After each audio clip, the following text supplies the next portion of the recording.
Uh, yes, we are joined by today's resource person, Professor Viswajit Mahapatra. Good morning, sir. Sir, please unmute your microphone, please. Sorry, yeah, right. Namaskar. Welcome, sir. You are audible fully. Right, sir. So it is nice to see you second time within a gap of around 2 months or so. Right, You sir. are amongst us on 27th, 28th of August during our ICWS seminar. Right, sir. Then once again, today, that is on 21st of October 2021. Right. So you're welcome back, sir. Thank you very much, sir. I, as a course coordinator for this refresher course in humanities, welcome Professor Dr. Viswajit Mahapatra, who is a distinguished associate professor at Northeastern Hill University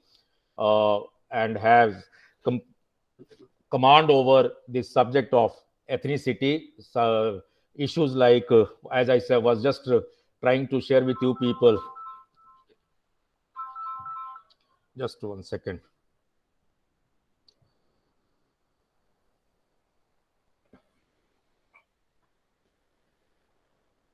Yes, we have a very distinguished professor having a specialization in what you call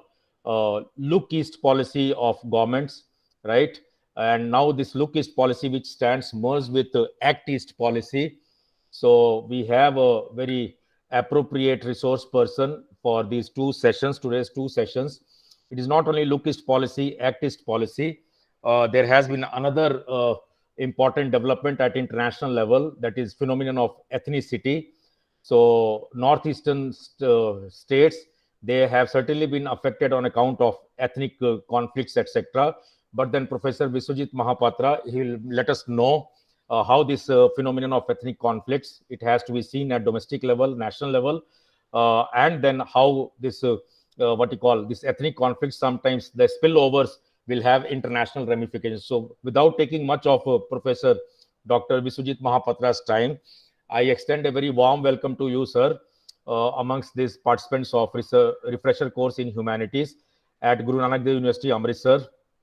Sir, we welcome you. And I also take this opportunity to express my sincerest thanks that sir has been kind enough. He agreed to deliver two lectures to our participants. Participants, please remember, it is not a very easy task to dwell upon a theme for 3 hours. So only people with a lot of strength, vigor, and what you call intellectual intellect, they only can handle two sessions at such forums, that is the FIP program or GOC program, or for that matter, what you call refresher courses. So it is not that easy task. So that way, I remain grateful to Dr. Viswajit Mahapatra for having given his consent to meet our participants for two consecutive sections on two different topics. So I welcome you, sir, and request today's rapporteur to propose a formal welcome for Dr. Viswajit Mahapatra. It is Aishwarya. Are you ready? Yes, sir. Yes, I am Okay, ready. sir. Please, Aishwarya, go ahead.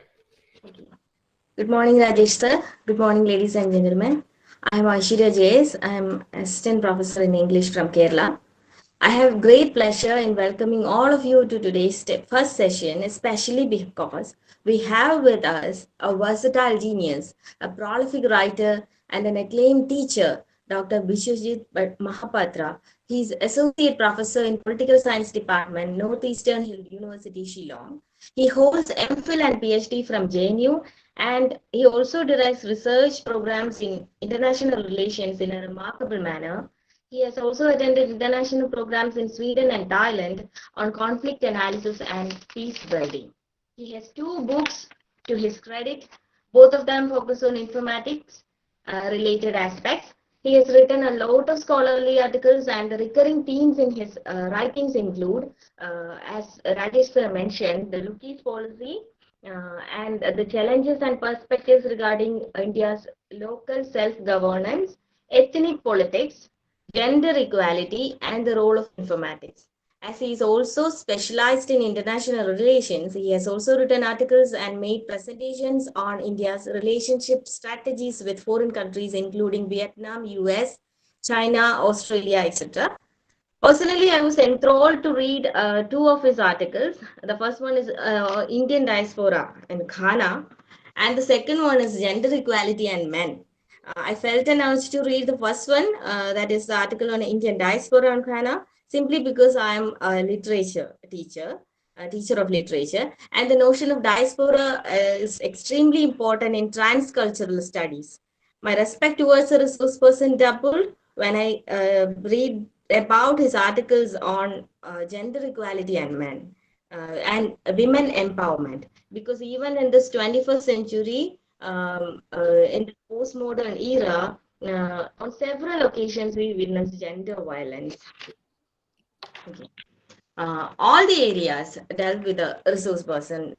whether it is international relationships, regional or ethnic politics, gender issues or informatics, they are all socially relevant current affairs. And we as audience or listeners, we are all fortunate because we are the ones who are about to have the latest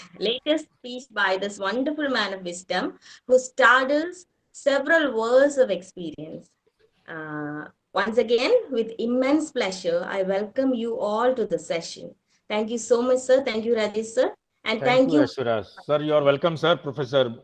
Vishwajit Mahapatra, sir. Floor is yours, sir. Right, sir. At the outset, I must express my gratitude to my dear friend, Professor Rajesh Kumar, who has taken pains to organize this resource refresher course. I know it's not a very easy task, but as a teacher, as an academician, we also have a responsibility towards the society and to the young budding academicians. And in that respect, Professor Rajesh's effort has been very, very wonderful. And I have been his admirer, so to say, and I have been having great friendship with him. And I also, I also appreciate his intellectual contribution as a scholar. And but I don't want to take much time. But I must express my thanks to Rajesh for having said some kind words to us, and then also to the and to also Aishwarya, who spoke a little bit about me. Anyway, those things are not really very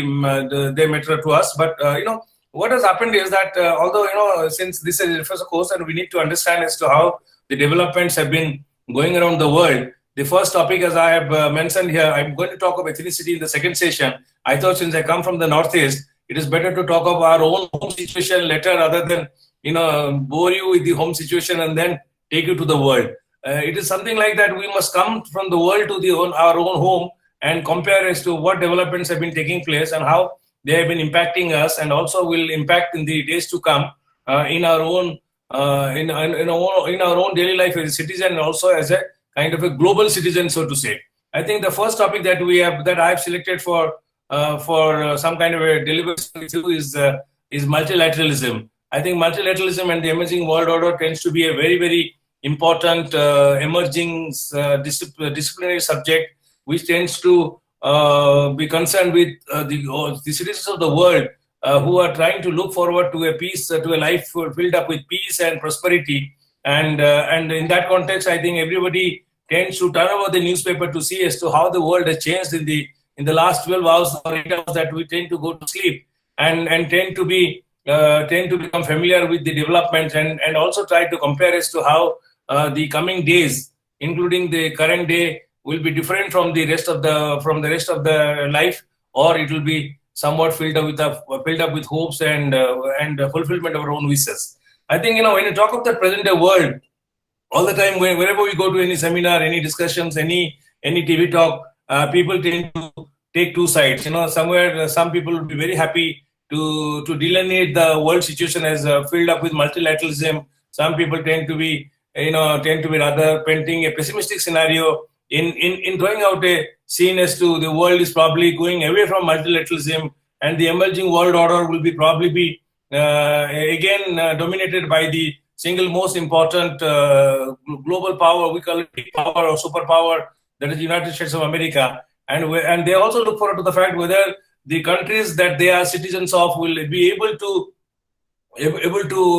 at all enjoy a position of importance in the global arena, which will ensure peace, prosperity, and also the so-called developmental gains to the people who tend to be living in the developing countries. I think, in this context, we would like to see we'd like to go a little bit into the discussion as to whether multilateralism tends to be the coining term, as it's often pointed out, or the emerging world order is going to be a multilateral world, or it's going to be a bilateral world. And by going through the discussion, we'll come to see as to how the present day world can really be categorized, and whether there would be any gains which will at all accrue to our own countries, developing countries in the south, or they will continue to languish in the Committee of Nations by being categorized as poor, or a little bit honorably they call it low-income countries, middle-income countries. But nonetheless, if you so like, the whole of countries in the south, the developing countries are often categorized as poor. And the moment the word is utter poor, we all understand it doesn't really speak of dignity for the countries or the countrymen. It also doesn't speak of any respect that the countries need to be treated with by being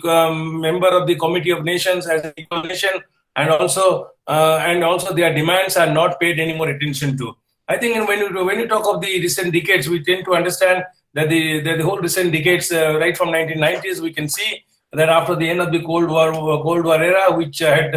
rekindled hope in the human hearts and springs human hearts as to the world is going to be a different world, and also that probably that everybody's wishes will be fulfilled for one time, at least for one time in the foreseeable future. So recent decades, when you look into the recent decades, we tend to see that the recent decades has been witness to a very, very strong process where we can see that a large number of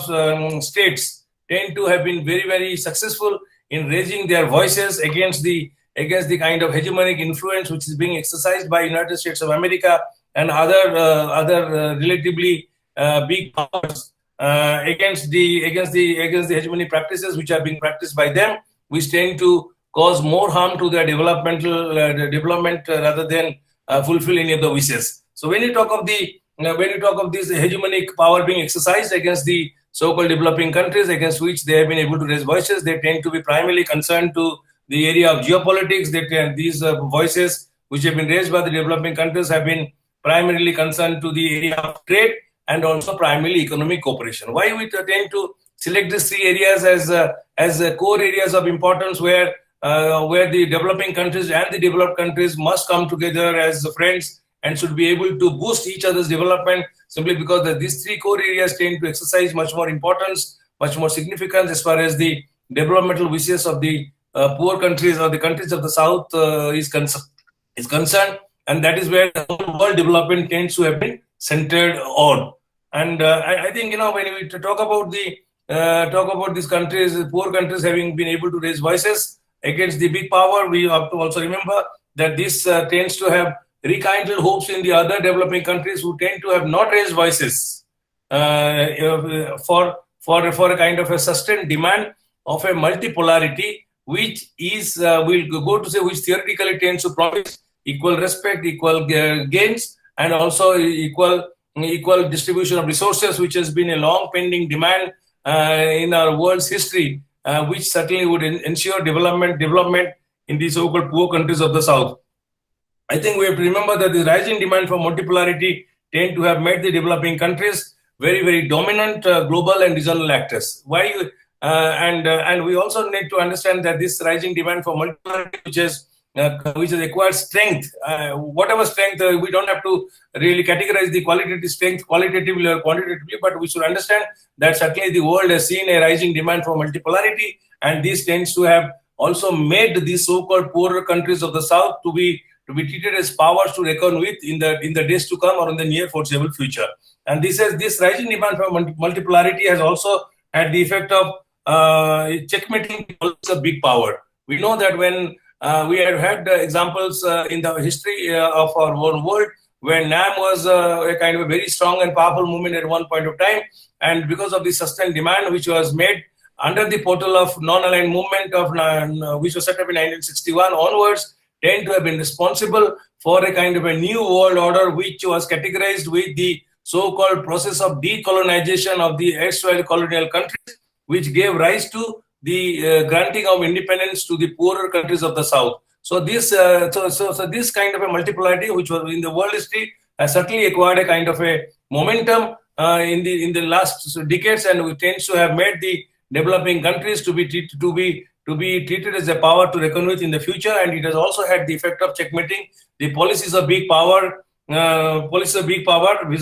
the developing countries. We also need to understand that and remember that this demand for multipolarity tends to have also forced various rounds of discussions and negotiations on major issues where the big powers have not been able to carry away their own wishes of dominating the world system to the fullest extent that they were hoping forward at one point of time, and tend to have been engaged in a kind of a continuous round of discussions on equality at the world level, negotiations with the developing countries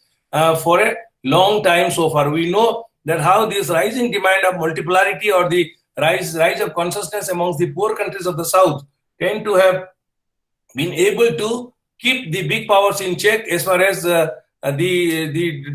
trade negotiations are concerned. We still know that even though WTO has come into being, the Doha round of discussions tend to have not resulted in any tangible benefit neither to the superpower or to the big economic powers of the West, and also to the developing countries. And this lack of unanimity that has arose out of the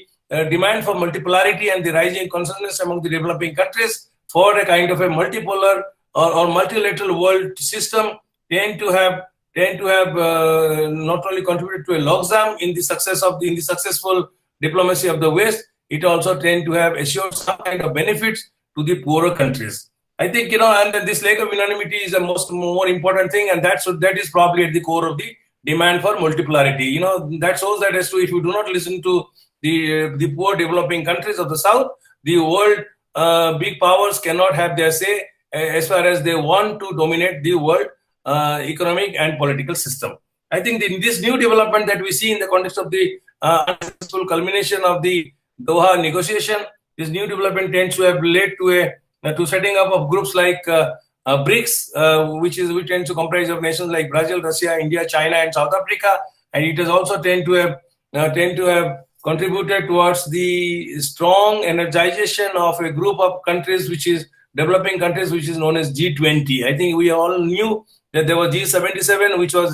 which existed under the United Nations vis-a-vis the Western countries for some kind of a negotiation under the auspice of United Nations. But now we find that it has led to another setting up another grouping, which is known as G20, and we know what kind of a role G20 is playing as far as the policies of big powers are concerned, and also in trying to sort of limit their influence on the world stage to the extent it is possible. So this new demand tends to have been responsible for the setting of new groupings, which tend to again categorize the whole world system into a multilateral system, and these groups tend to have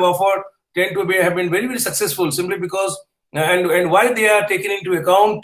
very, very seriously by the so-called advanced countries of the West, simply because that this new grouping like BRICS and G20 tend to have come forward with very, very sound and implementable alternative policies when we compared with the big powers kind of policies. So here, because of the fact that they have been able to come together, they have been able to suggest very alternative policies, and these kind of activities tend to have made the kind of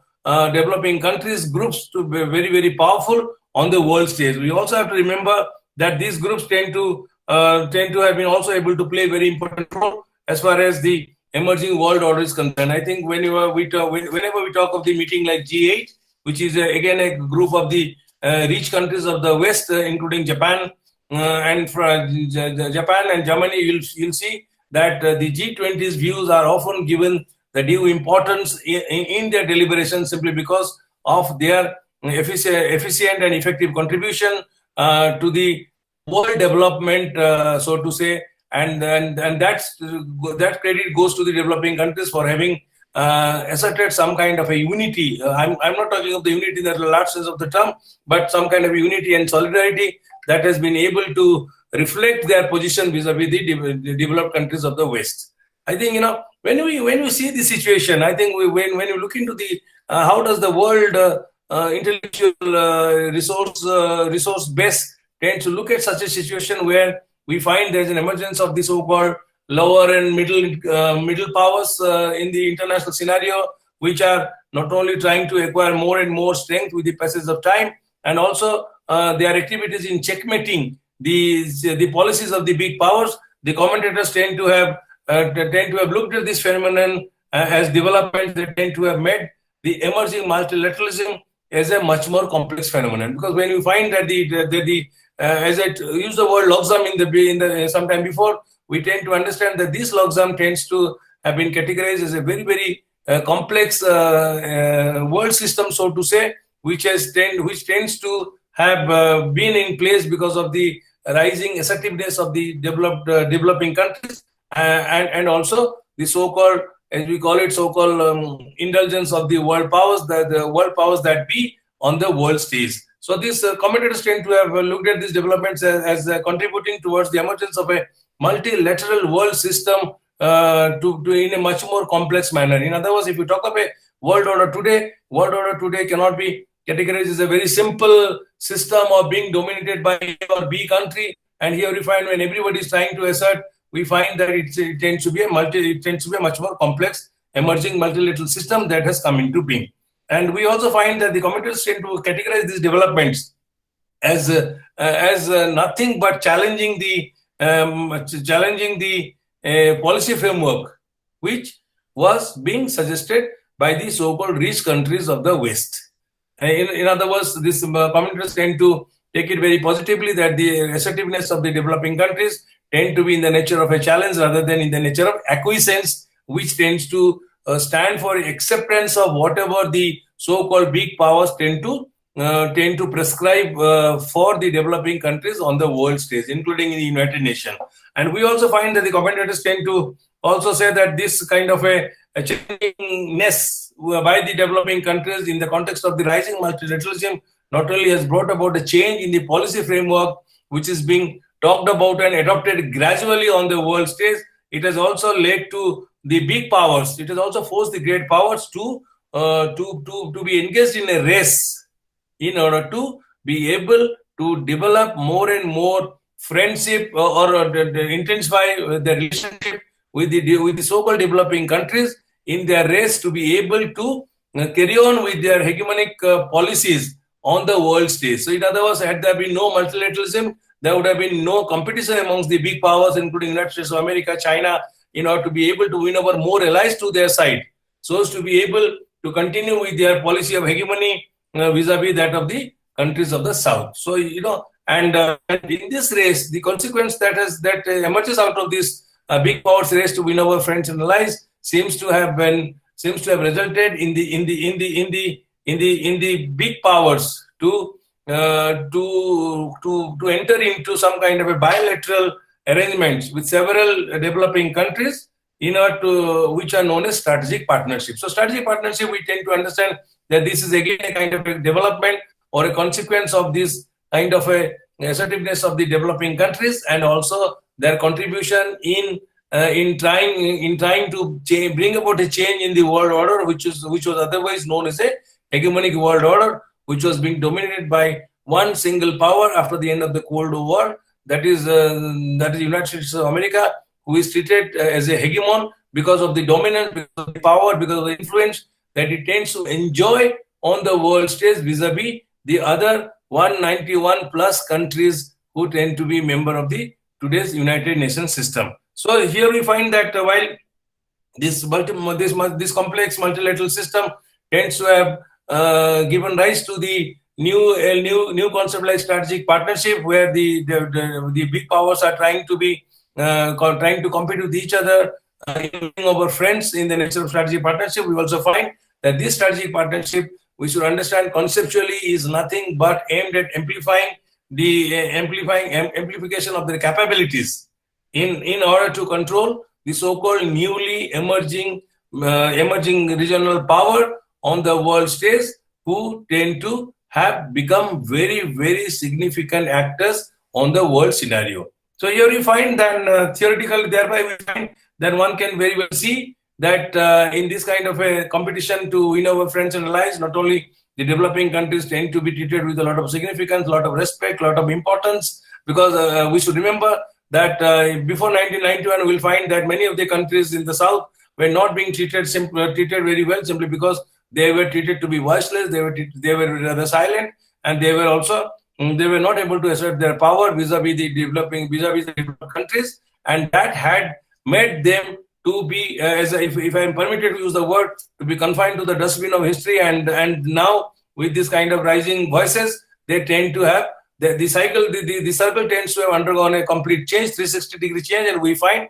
that the developing countries are now being given more importance by the big power because of the changed world situation, which is often categorized as a kind of an emerging multilateral order. And here we can see that when you look into this kind of an emerging world order system, because of this kind of a development that we talked about recently, we can see that there is an increasing preference for bilateralism by the developed countries in their race to court the third world countries or the developing countries to be the allies under the guise of strategic partnership. Why I use the word guise? Because,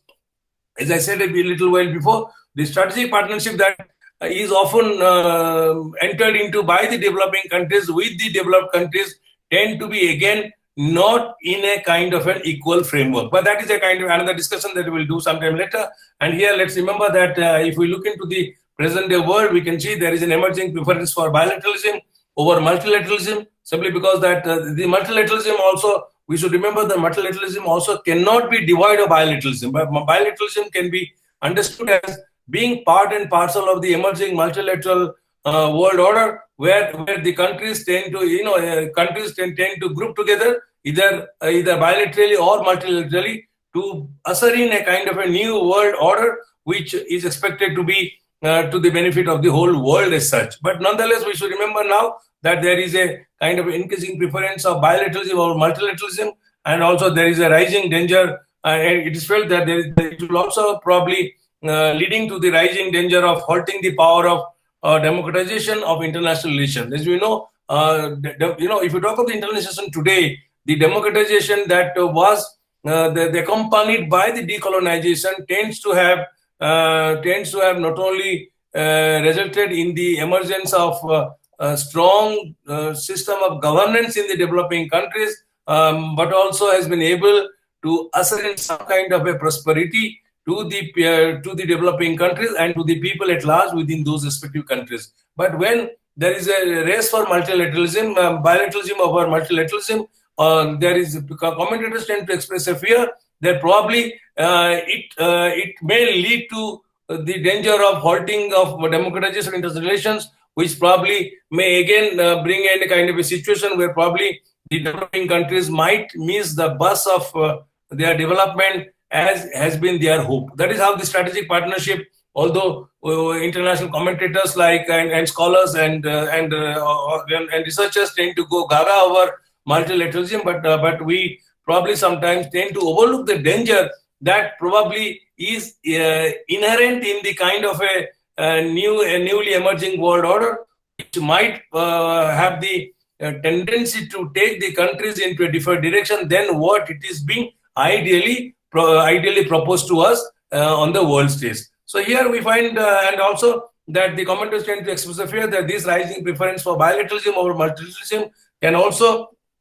probably result in the loss for the weak developing countries, simply because they again would be neglected when few of the developing countries amongst them would be quoted with friendship. Quoted for friendship by the developed world, and other countries probably would not be given their dues here in this kind of a world arrangement. So nonetheless, we find that if there has been a fear of such kind of a emergence of a bilateralism over multilateralism, that is because multilateralism is often regarded to be the only source, or as if you like, is treated as an assurance of increased participation of developing countries in any kind of a world negotiations or any kind of a world arrangement that is going to be discussed in the nature of a emerging world order. So that way, multilateralism tends to acquire a much more emotional substance. It also tends to acquire a much more, if you so like, substance of power. When we tend to emphasize the wishes of the developing countries to be fulfilled by the erstwhile colonial countries, erstwhile colonial countries, who tend to have taken away all their resources which they badly need for their own development and also for fulfillment of the wishes of their millions of citizens who tend to be residing in these newly decolonized and recently independent countries. So multilateralism tends to be important to us simply because it tends to assure all the countries to be heard on the world stage and to be able to demand their share of resources in terms of development of their respective countries. And also multilateralism tends to promise the setting up of a world system, setting up the emerging world order, where all these countries would be perhaps be equal member within the Committee of the Nations. And also we should also remember that multilateralism is also a guarantee of is also treated as a guarantee of making their voices heard with the on the world body or on the world stage with regard to simple two items like the use of force and also the enforcement of universal norms. I think, if we have been watching the world scenario recently in the last 2 years or so, we find that the world is now, including the developed countries, tend to be now talking of universal norms to be followed. I think that particular universal norms is being talked about more particularly by the United States of America and also followed by India and other countries, including Japan, where they want China now to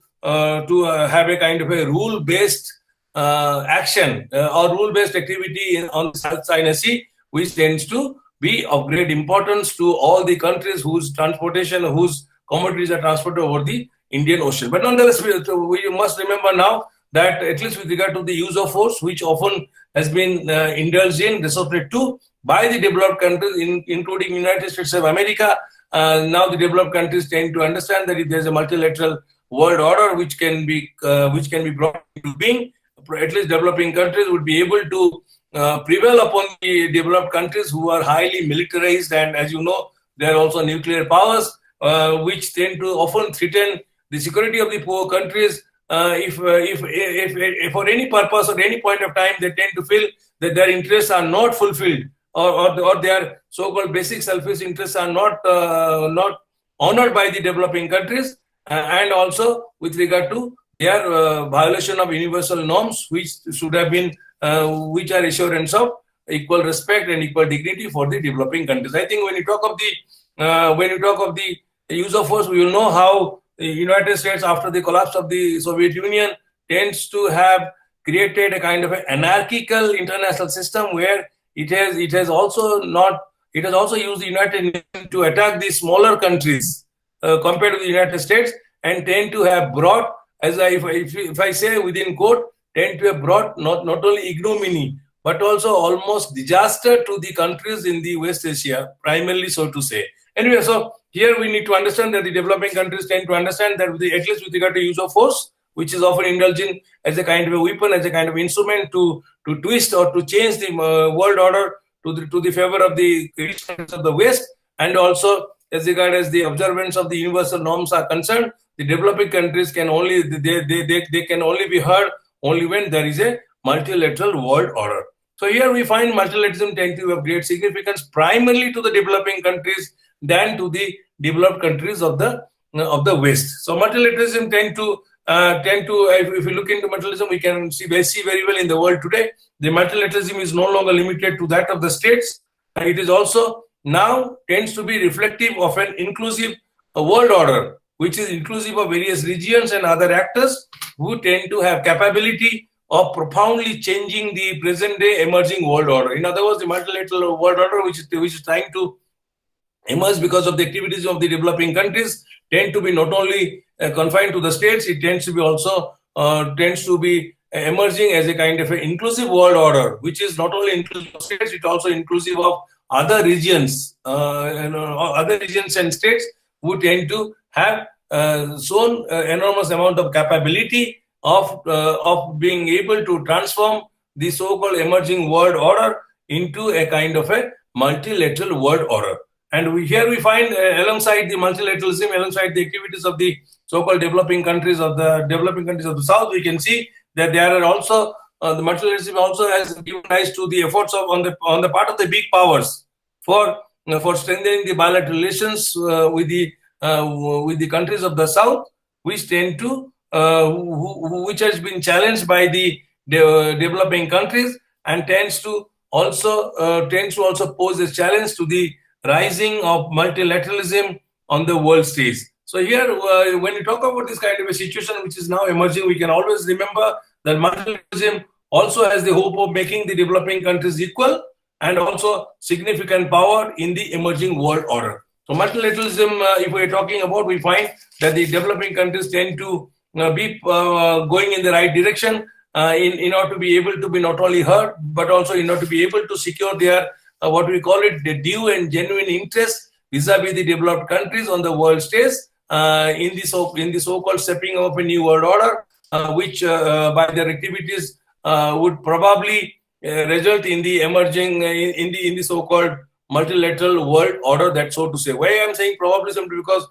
we all know that emerging world order still has not come to a final shape. It still seems to be in the nature of shaping. It still, as we call it in our own discipline, international situation is in a flux. Nobody knows as to whether the kind of indications which are towards multilateralism would remain, so to say, or it will again bounce back to bilateralism, which was the order during the so-called Cold War days. We know that after the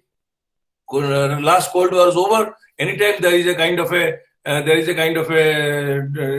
some kind of a as you call it logjam, or some kind of a strike off between the developed countries and the developing countries. The commentators tend to rush to categorize this kind of emerging system to be a kind of another new Cold War. We have talked of new Cold War. Now we are in the second stage of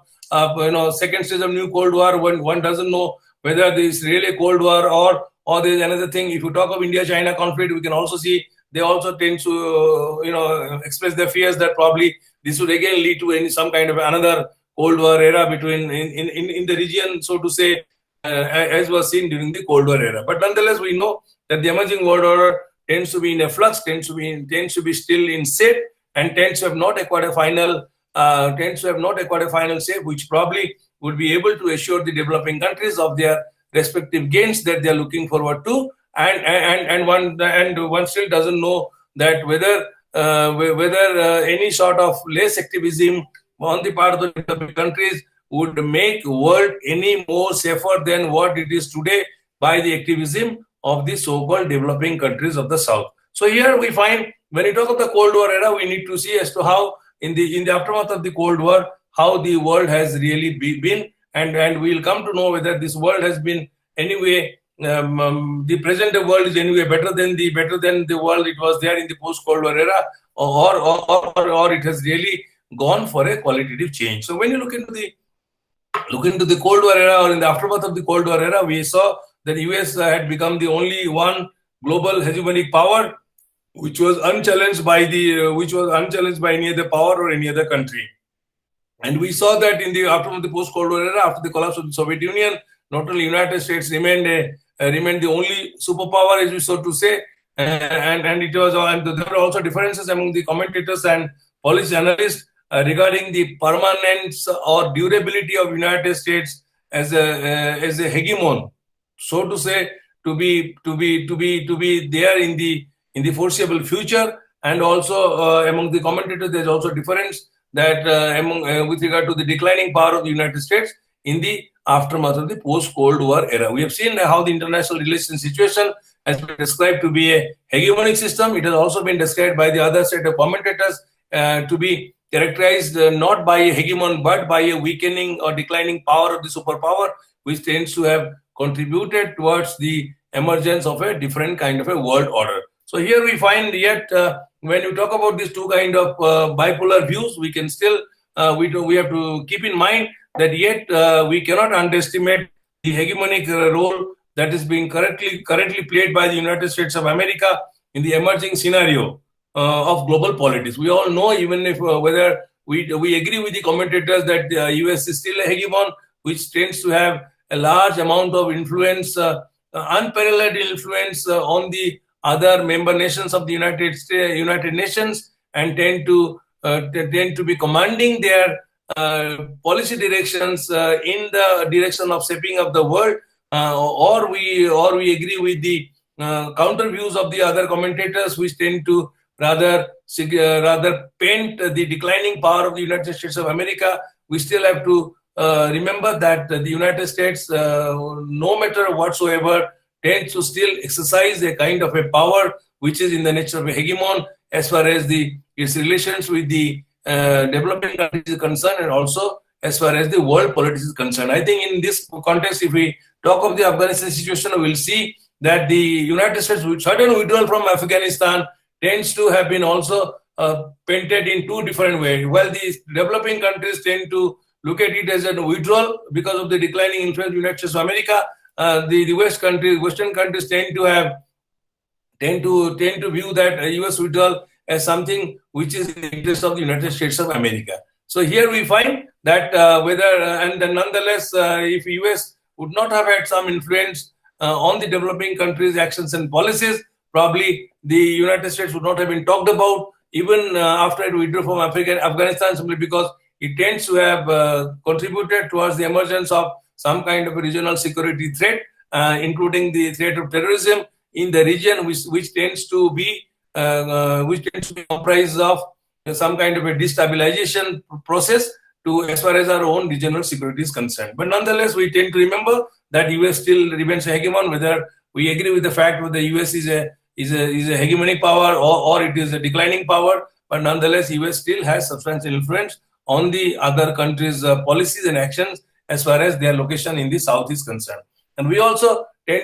world also tends to be concerned with the United States policies and actions, simply because that United States simply and the kind of manner and the strategies that are employed by the United States toward the fast socioeconomic growth that has been able to be attained by the countries in the South, and more particularly in the Asian region. We find that the US still tends to have a lot of leverage in kind of bringing in halt to this kind of socioeconomic prosperity which has been seen in the countries of the South, primarily in the Asian countries and also in the Asian region. And thereby, we find that the United States, still being a militarily superpower or militarily very rich,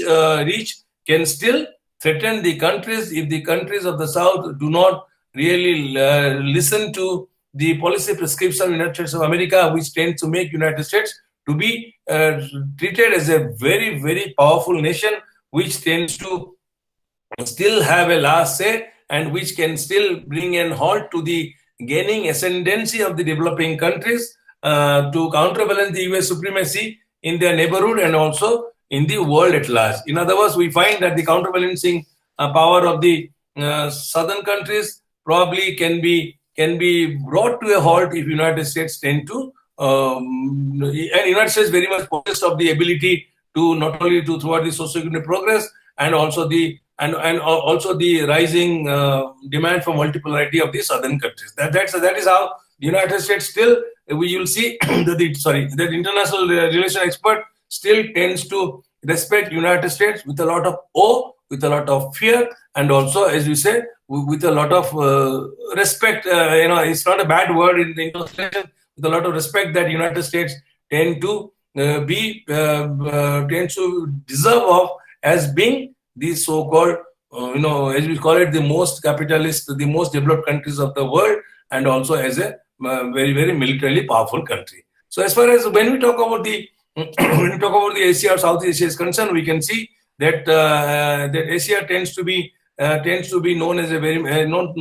region which tends to enjoy the unenviable position in the world today. I think in this context, if we go by the ADB report, ADB tends to say, and why Asia is treated with a lot of significance in the world economy, simply because that we know Asia is not only the home to a burgeoning of population. I think when you talk about India is going to be the second most populous country, and is now the second most populous country. India is also slated to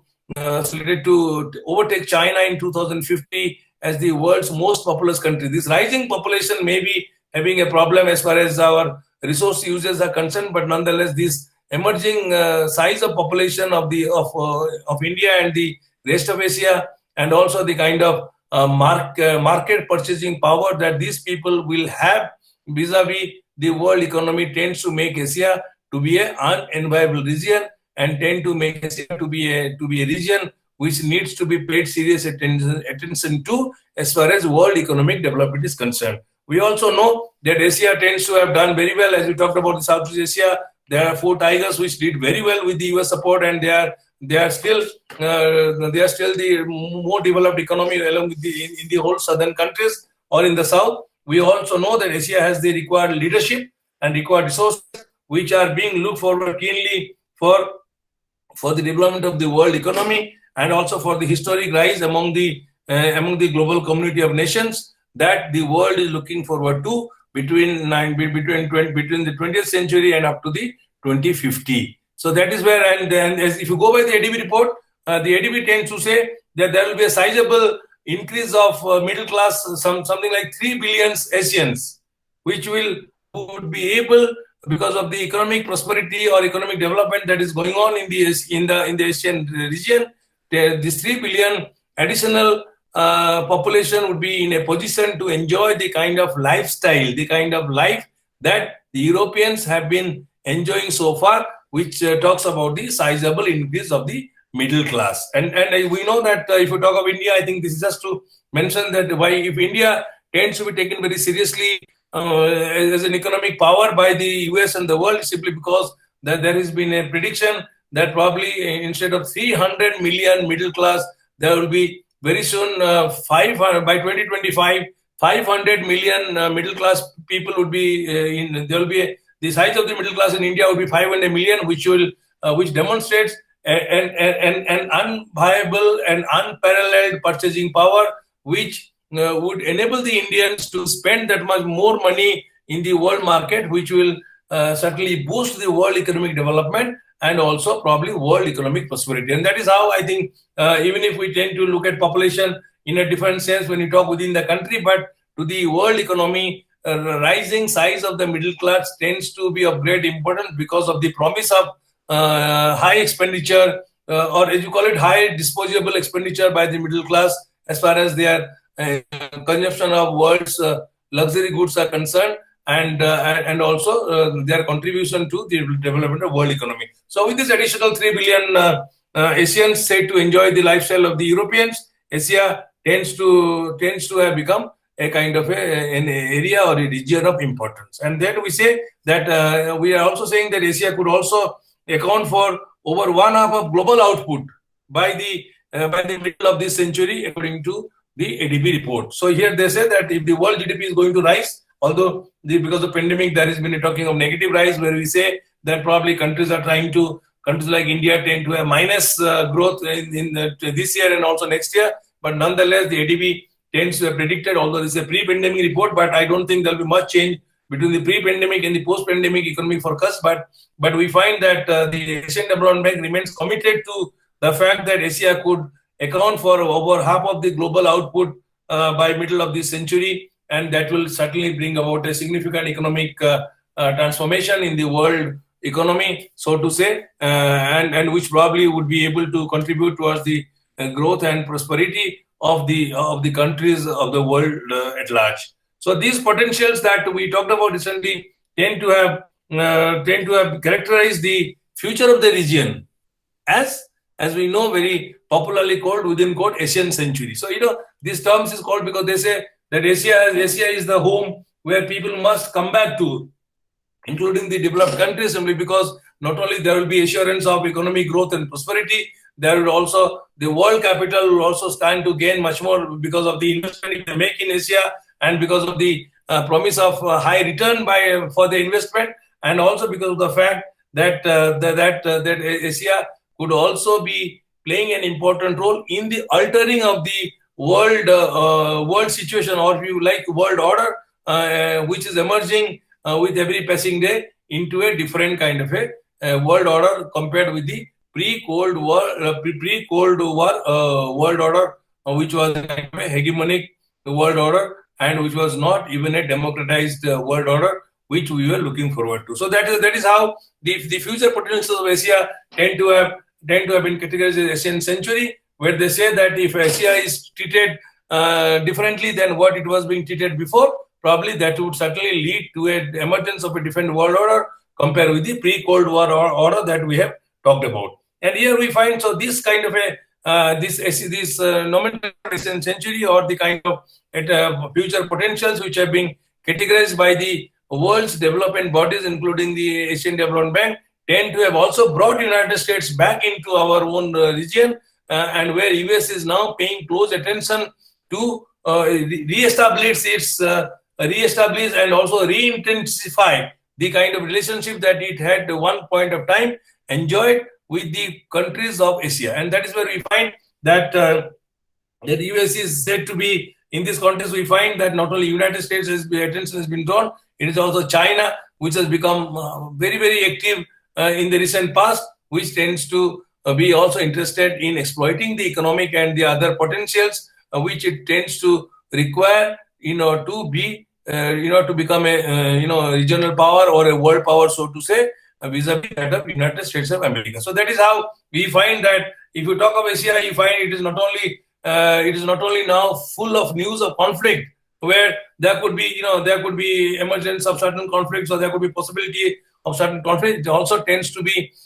remain as a region which tends to have promises of more economic development than what it is expected in Africa, Latin America, or in other parts of the world as today. So here we find that as a consequence, when United States tends to have been closely drawn into there was a talk of something like US retreat or withdrawal of United States from Asian region or Asia region. We find that US has again bounced back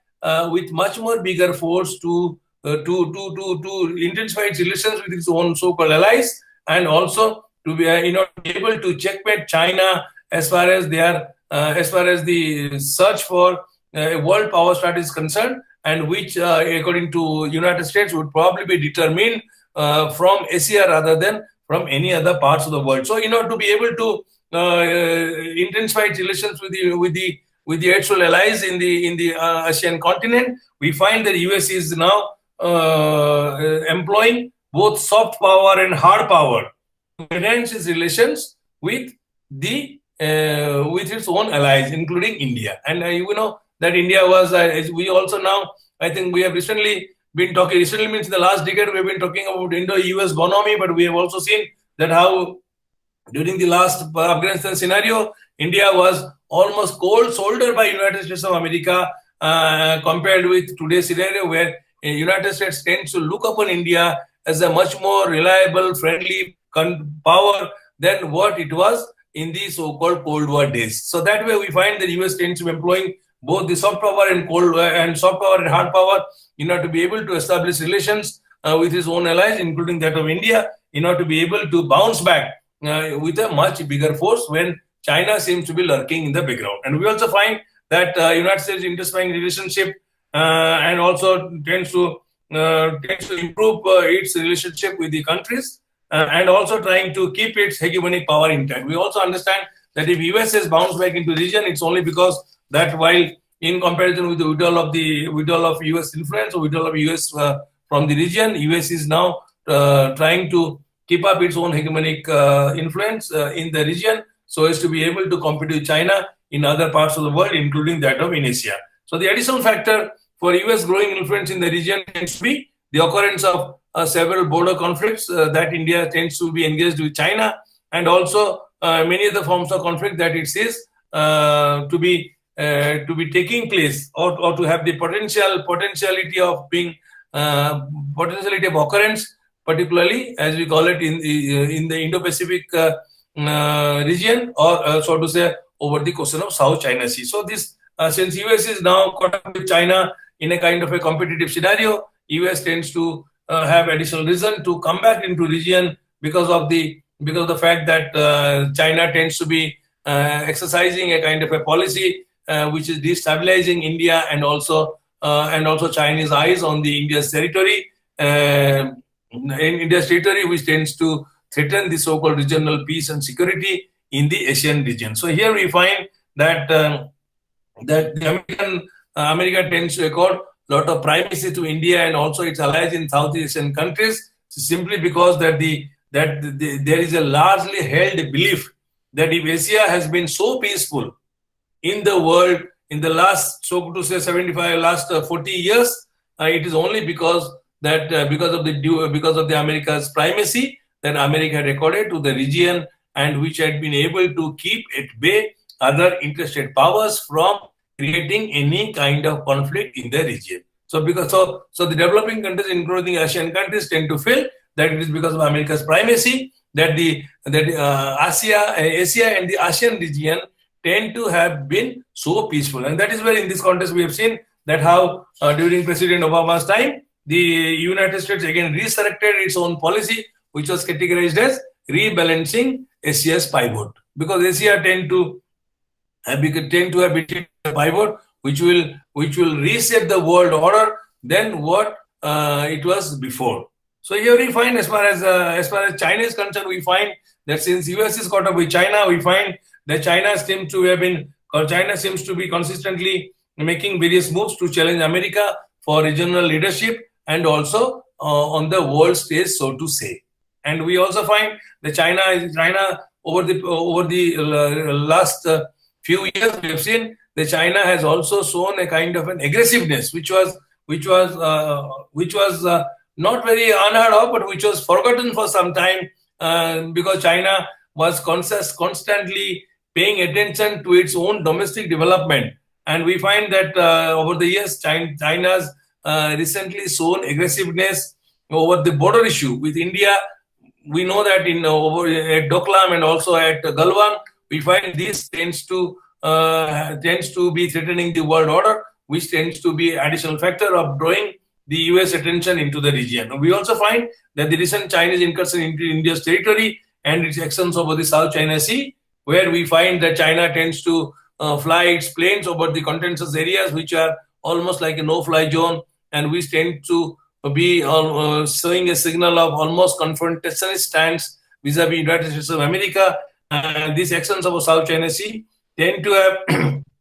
and these moves of China tend to have also alerted the United States of America, and the policy analysts tend to ponder over the question of Asian security, simply because in Asia is also talked about as if the conflict area, the future conflict area, which will lead to some kind of a big power confrontation. So Asia tends to be of great importance. Asia is not only being treated as a part of the United States of America, Asia is also treated as a kind of a region which will shape up the world order in the days to come, should there be any confrontation between the United States of America and China, or China with any other country, including that of India. I know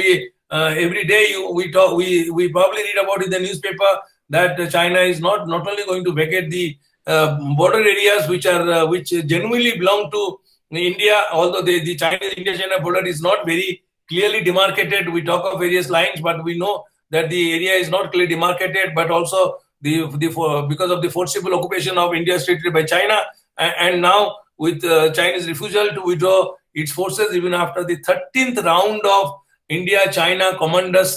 negotiation, and since every day there is a possibility that a talk is being heard every day about the possibility of a military conflict between India and China, we find that this India-China conflict tends to be again drawing the attention of the United States of America and bringing the US back into the region in order to be able to continue to not only have its own influence over these countries, but also to be able to exercise its own hegemonic power in order to be able to establish a world system which will be particularly to the benefit of United States of America only. So far the issue of India, so far the issues of India is concerned, we find that there is the occurrence of the several border and other forms of conflict that we find India is engaged with China, and we also find that and then this has made India to be very, very wary of Chinese policies. If India, why we're talking of India, China? Because we know that among the middle powers that we talk about, who tend to have challenged the US supremacy in the context of the emergence of a multilateral world order, we tend to see that these continuous Chinese assertions over the regional issues tend to have also weakened the Asia security. If Asia was as we talked about Asia being peaceful country region, and we find that now the Asian security is being threatened, it's only because of the fact that there is an ongoing India-China tussle over their border dispute, and also over the possibility of confrontation which may occur between India and China. In the words of the commentators, we find that the China tends to pose a serious dilemma and poses a direct threat not only to the other regional powers, including United States of America, but also tends to pose a great significant security challenge to India as well. And it also being predicted by the commentators that it can also usher in a potentially dangerous global military conflict situation should there be a military conflict between India and China over the so-called border issue in the Asian region as well. So here we find the U.S. regional global leadership tends to have been a kind of a factor of stability in the Asian continent, and which now tends to be undergoing some kind of a challenging transformation, given the fact that that some kind of a military issue is involved in the settlement of the border dispute between India and China. And here we find that China is continuously challenging the US regional global leadership. And in this changing scenario where the US regional global leadership and global interests are being threatened by an emerging middle power or regional power, that is China, in this changing scenario of global politics, we find that China's assertiveness is said to be rapidly transforming the strategic landscape in the ASEAN region, and it has also made India-ASEAN feel unsecure, with China's rapidly modernizing military and also Chinese actions having the potential to thwart the socio-economic boom that ASEAN has been able to enjoy, or ASEAN has been ASEAN countries tend to have been able to achieve over the years, and also by the region at large. So in the region, we find that this kind of a development tends to be influencing the emergence of the so-called world order, which is now being talked about on the world stage. And we know that why we talk about India and China, simply because we know that these two regional powers, which have had a history of tremendous economic and military development, would be playing an important role in the shaping up of the world order,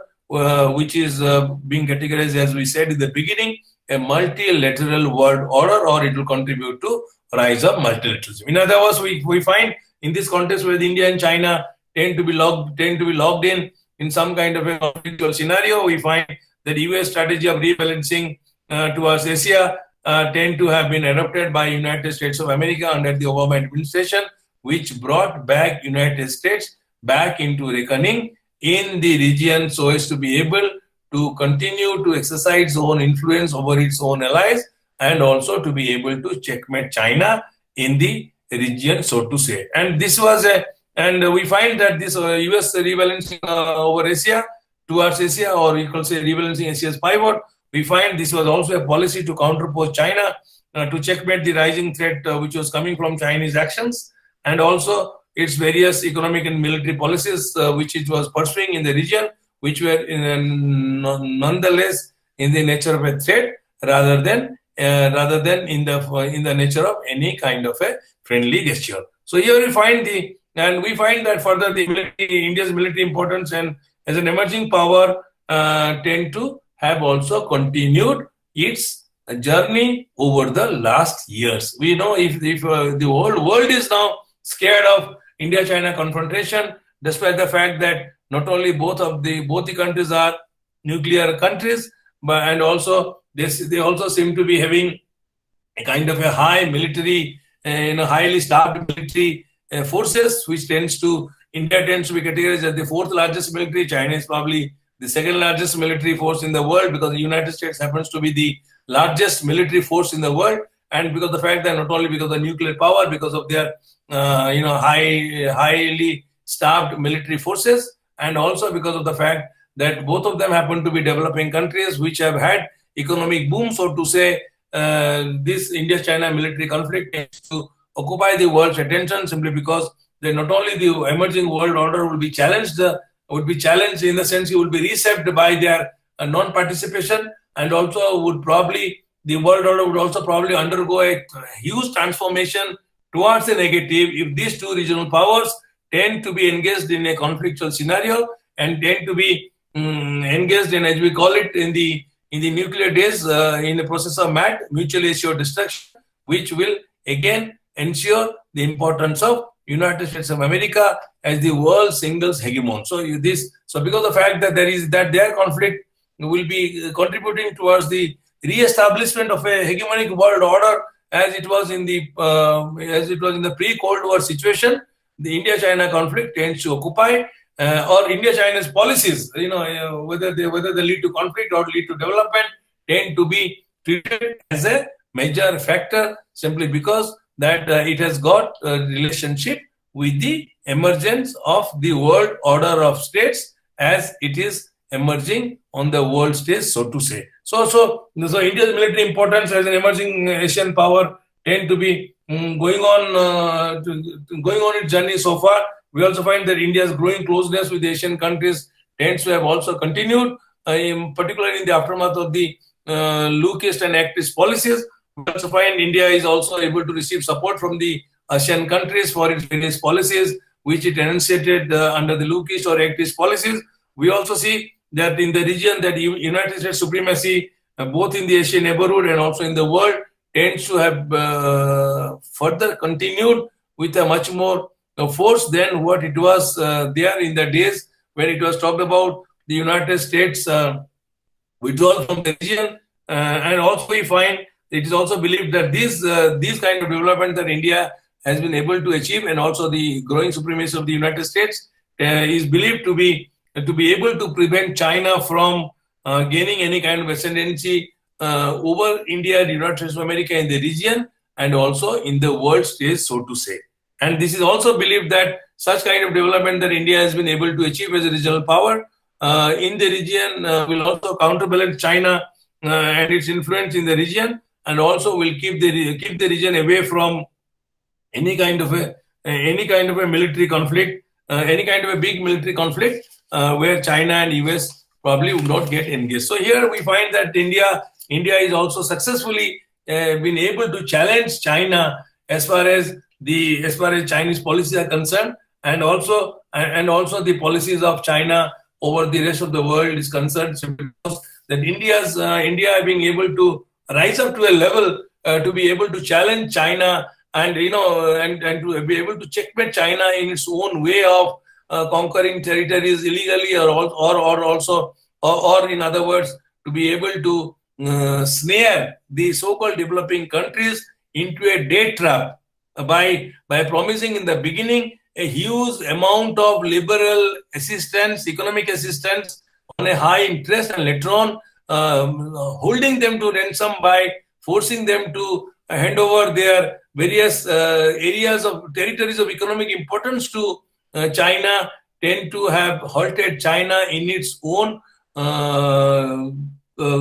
journey of conquering over other territories in a very, very insidious manner. So that is how, and we know that if India would have probably succumbed to Chinese influence or Chinese policies, probably the world would have been a different world, so to say. And because of the fact of we know the rise of China has been a talk of the town, and this rise of China has not only been a concern to the strategic expert, it has also been a concern to the poorer developing countries who are existing in the neighborhood, and also primarily to that of the United States of America. And because of the fact of the rise of China, which is emerging as a likely major threat in Asia Pacific to the United States, predominantly existing influence in the region, and Russia's growing assertiveness on European affairs, Asia Pacific and Middle East, we find this has proved to be an additional challenge to the United States of America. We find that not only is China challenging the United States, it is also Russia, as was seen, over Russian policies over Syria, and also Russian policies that Russia has been pursuing in the West Asia and also in the Middle East and Asia Pacific. They all also tend to be challenging the United States policies, not only in the region but also in other parts of the region, and also in the whole world, so to say. And we find that this growing strategic partnership between Russia and China tend to have also destabilized the strategic equation of Western Rim of Pacific countries. And we find that again the rise of Islamic fundamentalism, challenges of fundamentalism in the West, Pakistan, etc., they also are said to be primarily aimed at challenging the preeminence of United States as a single hegemon in the world stage, so to say. So we find that United States is not only being challenged by China, it's also being challenged by Russia, its erstwhile enemy, and also by other countries, and also this growth of Islamic fundamentalism, simply because that all these are aimed at controlling the growing influence of America and not to allow it to be a hegemon and to contribute or to constitute the world order into a single power dominant hegemonic world order compared to what the rest of the world is looking forward to a multilateral world order. And we find that that we talk of Afghanistan, we find the threat of Talibanization of Afghanistan and Pakistan. We find and we find that and the recent instability in West Asia tend to have also appeared to have unnerved United States and controlled United States from exercising any more dominant influence on the world scenario. Today, I think you have all, as international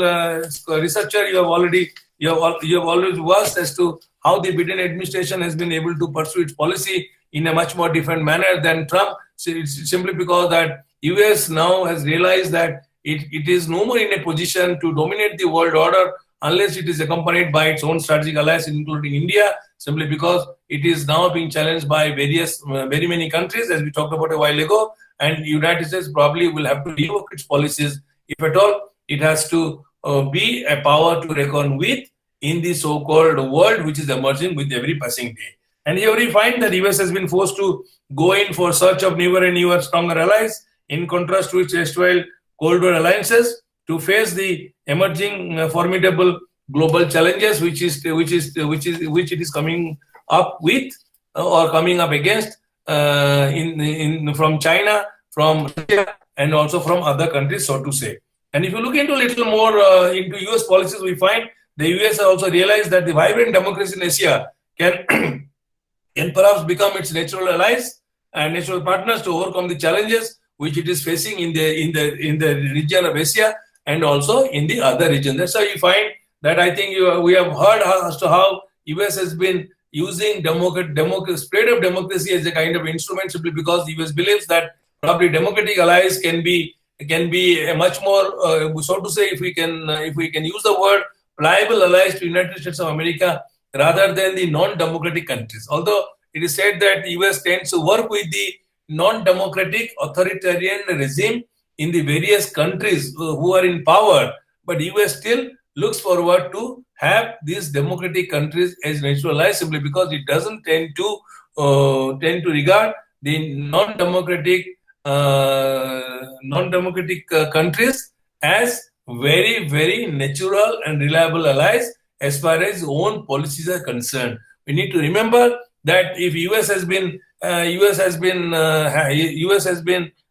showing tremendous favor towards working with the non-democratic authoritarian rulers of the country, it is only primarily for the strategic business interest to be able to win over more businesses from these authoritarian rulers rather than from the democratic countries. We know that the decision of democratic countries is a very long process, while in authoritarian regimes, the decision is very simple. It's only one man, the authoritarian ruler, who decides what economic policies to be pursued and whether US will be able to be given that whatever you call it business or not. But nonetheless, US tends to look upon the developing countries, the democracies, the democratic countries as natural allies in its own policies of winning over allies, and also in order to win them over to its own policies of having some kind of influence in their immediate region and also in the rest of the world. So this complex strategic development that we see in our own emerging world tend to be regarded as significant trigger points for US to forge a kind of a strategic partnership with India, as we saw in 2004, and also with the rest of the world. I think India also felt assured that this kind of a strategic partnership, if it tends to enter into an alliance with, enter into some kind of strategic partnership with the United States of America, India would be able to overcome or solidly meet the challenges which it is trying to face from the Chinese side as far as the Chinese eyes on its own territory is concerned. So the rise of India has also been a kind of enormous amount of assurance for the world community, as it has also become a counterpoise to the rise of China, which has threatened the so-called world stability and world security within our own times. So, rise of India, India's emergence as a global economic power, its long-sustained democracy and shared values, its challenging neighborhood, Afghanistan-Pakistan region, and we know that how the recent withdrawal of Afghanistan has again brought India back into reckoning, simply because India is not only suffering from some kind of a threat from the threat of terrorism from the Afghanistan side. In addition to Pakistan, India is also expected to play an important role in bringing stabilization to Afghanistan in the context of its own development. And in that context, we probably know very well that India has called for a kind of a summit meeting, its own. Let's call it one kind of a meeting where it has invited even to Pakistan, the National Security Advisor meeting to Pakistan in order to assess the Afghanistan scenario and in order to be able to lay down a kind of a map of economic support to Afghanistan. But then that shows that India's challenging neighborhood, Afghanistan-Pakistan region, and also on the one hand, and China-Pakistan axis, which is again operating along its border. And we also find that India's wariness over its own security in the neighborhood tends to be influencing India to go in for a strategic partnership with the United States of America, which India has been able to maintain with various other 30 countries. So the strategic partnership, which India has also gone for cobbling up such kind of a, we call it alliance system, although we call it partnership, but it's like an alliance system with 30 more countries, which tends to also speak of India's emerging world aspirations and also India's own strength in order to be able to win over strategic partnership with 30 countries, which tends to make India a power to reckon with as far as our own talk of emergence of a multilateral world order is concerned. And within the strategic partnership, we tend to also remember that some strategic partnership, all the strategic partnerships tend to be not guided by any noble intention. Some of the strategic partnership tend to be guided by some kind of a political elements of cooperation, and some are guided by economic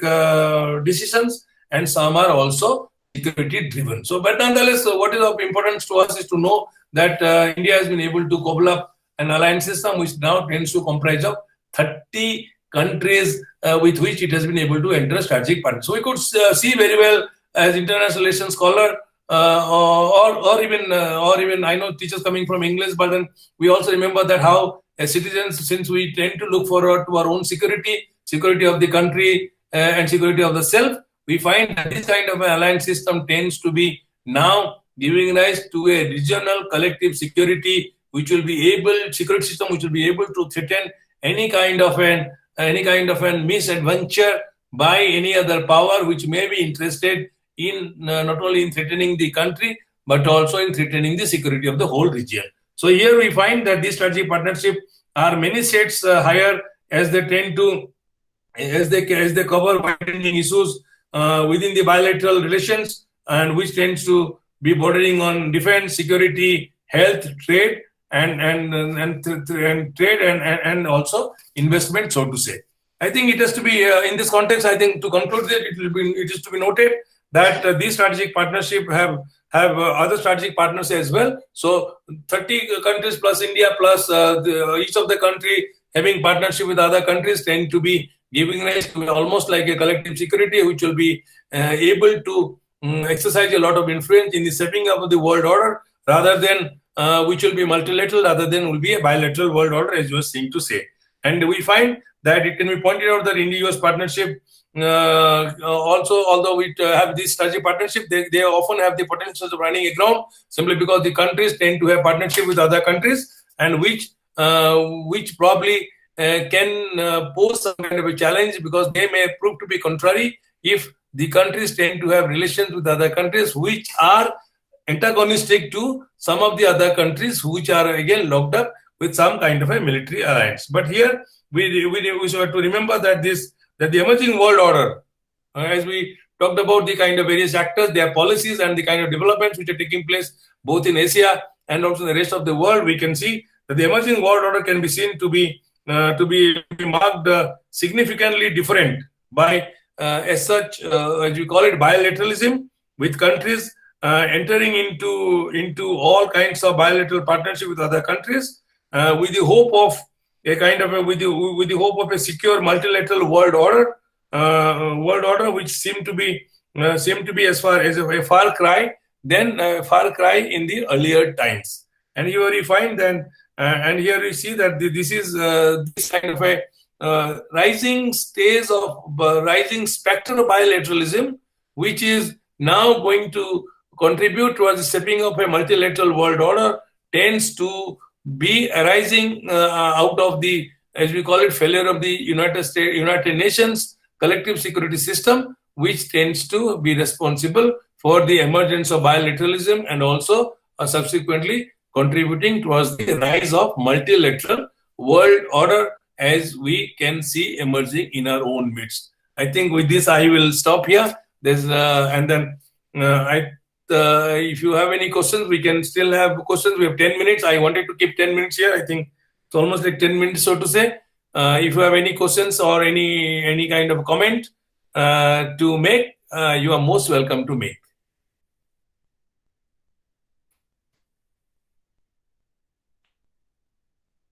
Hello.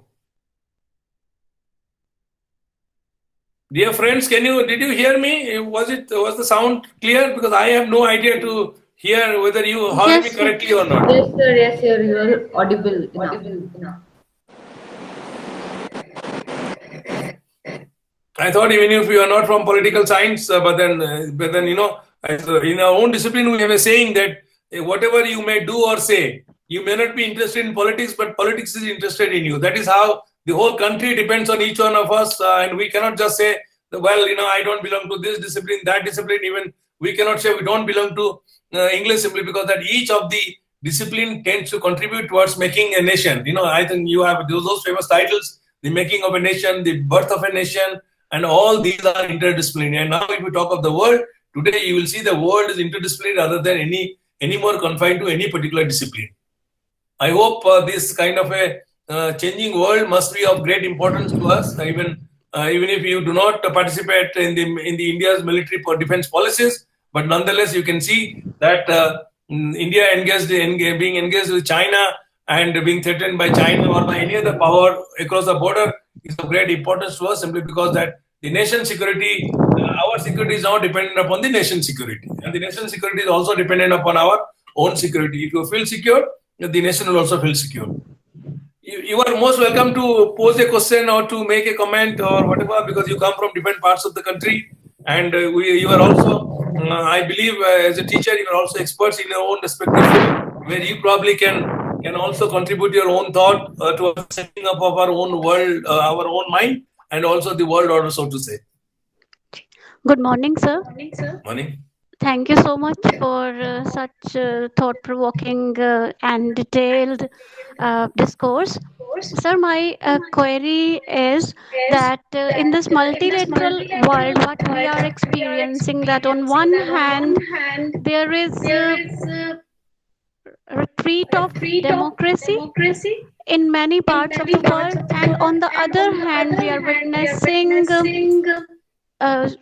new emerging alliance between China, Russia, Iran, most of the authoritarian nations. And China in this respect, and especially to some extent Russia also, they have now tasted the fruit of capitalistic economy. So they can get the benefits of capitalist market economy while strengthening their own particular type of political system. And in this type of scenario, how you feel that the multilateralism which is emerging would it be somehow accommodating this type of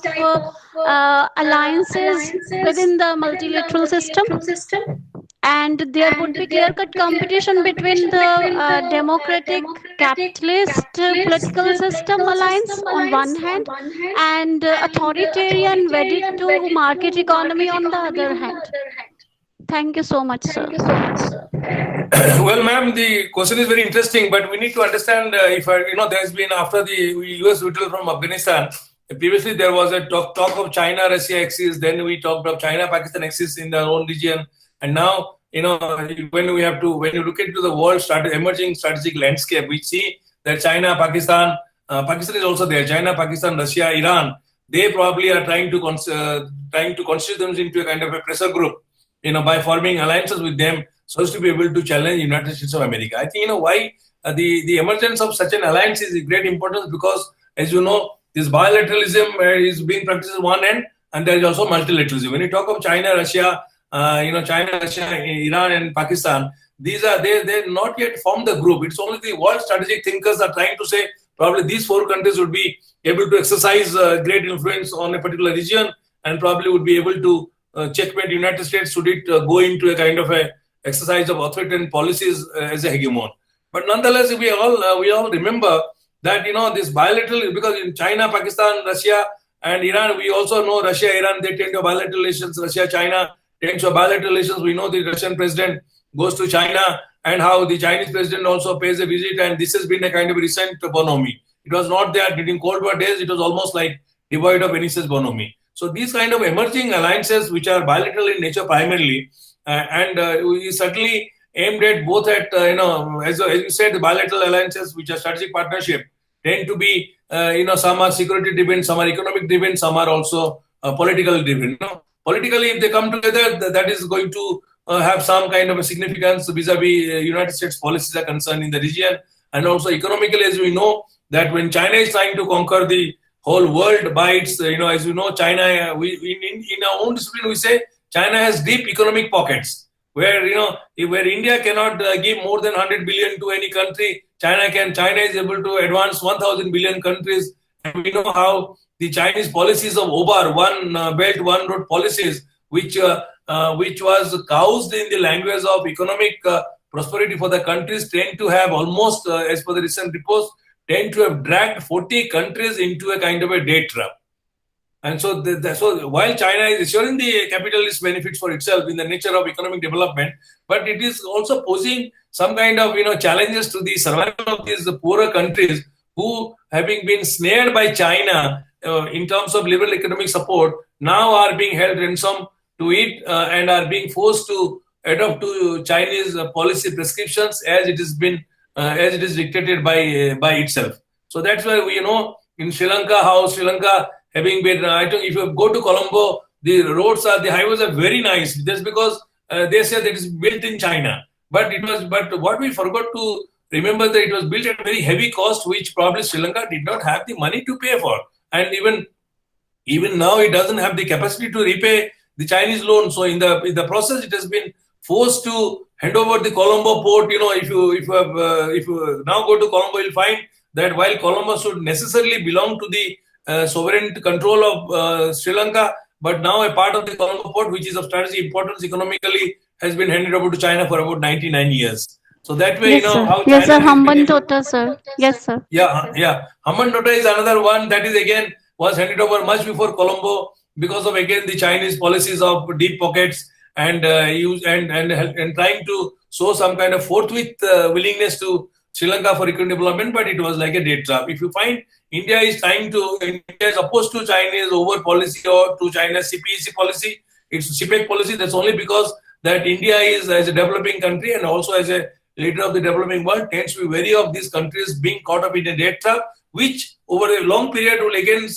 destabilize the regional security, because if any of the country in the region tends to be caught up in high poverty, it will also create some kind of a regional dilemma, which will be in the nature of illegal migration or some kind of terrorist activities or any kind of other criminal activities, which will not be to the interest of any other countries. So here, I think we need to remember that these bilateral alliances tend to be in the nature of stepping up the multilateral order. But then, as we said, that the world situation seems to be in the flux. But there is a hope of a multilateralism, but one doesn't know that since the situation is very dynamic, is in a flux, is also rapidly transforming with every passing day. Nobody thought of Afghanistan would be posing a challenge to the region, so to say. And all on a sudden, we heard the talk of America withdrawing, and America didn't even give adequate time to the whole world and to the region, so to say, to be able to prepare for Afghanistan bouncing back to some kind of a self-rule. So, so that those kind of security challenges are coming up, and in the coming days also such challenges may be there. So what is the silver line is that the countries like India trying to raise its voices by cobbling up alliances or by having much more friendly alliance with the United States of America would be at least able to checkmate the emergence of a world hegemonic system, be it dominated by United States or maybe dominated by China, as is being predicted. So that is the silver line that we need to say, and we need to also work for it. Thank you so much, sir. Thank you so much. Thank you very much. Yes, participants, you saw this very comprehensive, exhaustive lecture of Dr. Vishwajit Mahapatra, having given you an overview of emerging world order. You could rightly make the distinction between why multilateralism is in the interest of developing countries of the world, including India, and why, on the other hand, the developed countries of the world, they have their own vested interest in maintaining status quo, whether it is in case of United States of America, that is unipolar world, or in case of what you call these emerging global powers like China, Russia, that yes, unipolarism must be what you call replaced with multipolarism, or for that matter, even China would like to enjoy a sort of bipolar world order at global level, forgetting that at Asian continent level also it should be multipolar. So I hope there are not many more queries or observations or remarks on part of participants. We can give some rest to Dr. Mahapatra. That he gets prepared for second session sharp at 12 o'clock, sir. And our participants also who have been here since 9:30, they can disperse for a small tea break. And in second session, sir, we'll propose a formal vote of thanks to Dr. Vishwajit Mahapatra, right, sir? So accept my gratitude for this session. We rejoin at 12 p.m. sharp, sir. Have a small break, sir. Right, thank you, sir. Participants also have a small break, and then we reassemble at 12 p.m. So, Mahapatra, sir, we are meeting again. Right. We'll meet at 12 on our session. Thank you very much. Thanks, sir. Thank you. Yes, participants, please, I won't detain you people because you also need a small break. We had a very interesting, enlightening lecture on part of Dr. Vishwajit Mahapatra. You could see the way he could cover entire world, isn't it? How scenario prevails, whether it is in Asian continent or Middle East, West Asia or Southeast Asia, or onto the part of Europe, or for that matter, transatlantic power like United States of America and so forth, isn't it? So that is the kind of beauty such scholars have actually, that so comfortably they can handle this such vast topics, right? So please let us disperse for a small break, and we reassemble sharp at 12 p.m. So please, yes, anything, Aishwarya? Sir, who is the report? Aishwarya will go for a formal vote of thanks in last session, no issue. Sir, should I introduce him again in the second session? So you are doing it for third session also? No, sir. Who is the rapporteur for next session, by the way? Sir, it's me, Dr. Shamsher. Shamsher Singh. So Shamsher ji will see to it. You may be ready with the formal vote of thanks, right? No problem, sir. No problem. Fine, sir. So Aishwarya, Shamsher will do us the favor in next session. Okay. Since there was a scarcity of time, I allowed sir to have a small break because he must have been exhausted. Non-stop, he was saying he was delivering his talk, isn't it? So, Right, sir? Am I so right? next session, Dr. Shamsher Singh will help us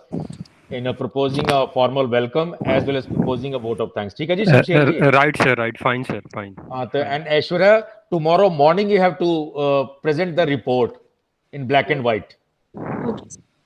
the way other participants have been doing every morning, immediately after bhajan and yoga session. Okay. Okay, Aishwarya, you got it? Thank you. Okay, please let us disperse for a tea break. Right.